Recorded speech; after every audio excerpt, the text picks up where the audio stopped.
Bismillahirrahmanirrahim. Assalamualaikum warahmatullahi wabarakatuh. Alhamdulillahirabbil alamin. Assalatu wassalamun ala asrofil anbiya'i wal mursalin wa ala alihi washabbihi ajmain, amma ba'du. Pertama-tama marilah kita panjatkan puji syukur atas nikmat Allah SWT yang sangat banyak, sehingga kita masih bisa menjalankan perintahnya dengan baik.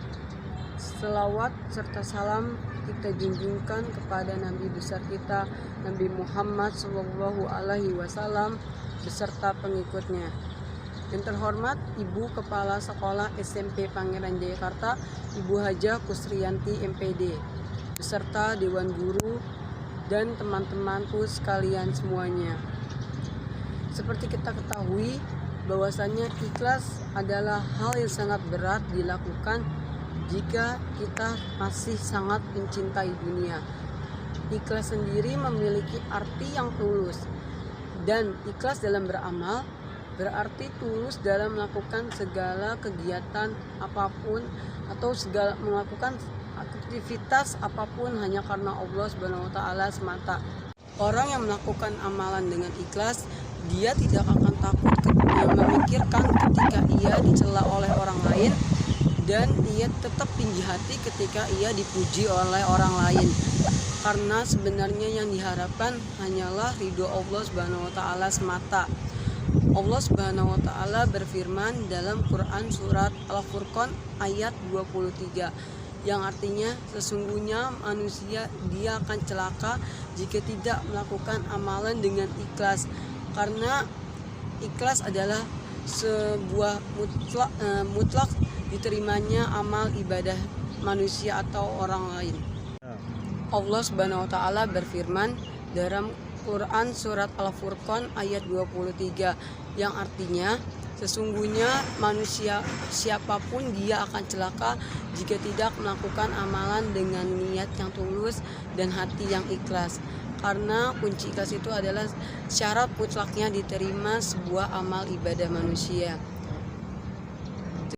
Ikhlas adalah amalia hati yang tingkatannya sangat tinggi. Ikhlas berkaitan dengan amalia zahir manusia. Berbeda halnya dengan sabar, yang mana sabar adalah menerima ketetapan, ketentuan, dan segala apapun yang mengenai dirinya sendiri. Justru ikhlas sebaliknya baru akan terlihat jika dia melakukan sebuah amalan. Menurut Imam Al-Ghazali, ikhlas memiliki prinsip, hakikat, dan kesempurnaan. Prinsip ikhlas yaitu niat, karena di dalam niat itu sendiri ada sebuah keikhlasan. Sedangkan hakikat ikhlas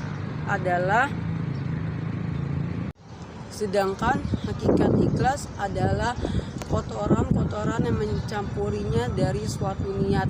Sedangkan kesempurnaan ikhlas itu adalah kejujuran.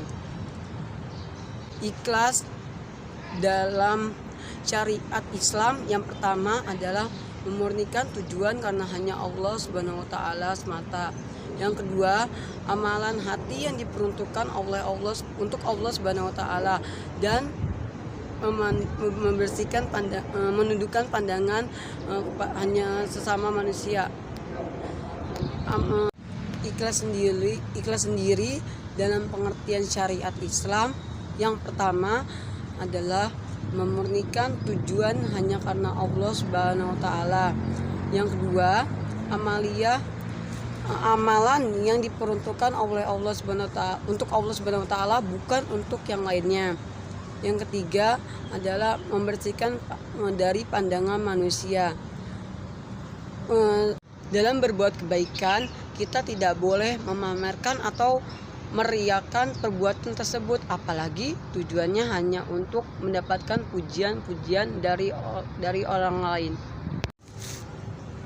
Adapun dalam Al-Qur'an Allah menjelaskan manfaat dalam beramal dengan ikhlas. Yang pertama adalah mendapatkan pahala yang berlipat ganda oleh Allah Subhanahu wa taala, mendapatkan kemuliaan, dan dijauhkan dari rasa iri, dengki, dan benci. Adapun dalam Al-Quran, Allah menjelaskan padahal mereka tidak diperintahkan untuk menyembah selain atau kecuali Allah Subhanahu wa Ta'ala, dan serta meluruskan agama mereka dalam melakukan kebaikan seperti zakat, sholat, dan lain-lainnya. Allah tidak suka kepada hambanya ketika ia melakukan perbuatan atau berbuat amal kebaikan atau seperti yang lain-lainnya, membayar zakat untuk mendapatkan pujian-pujian dari orang lain.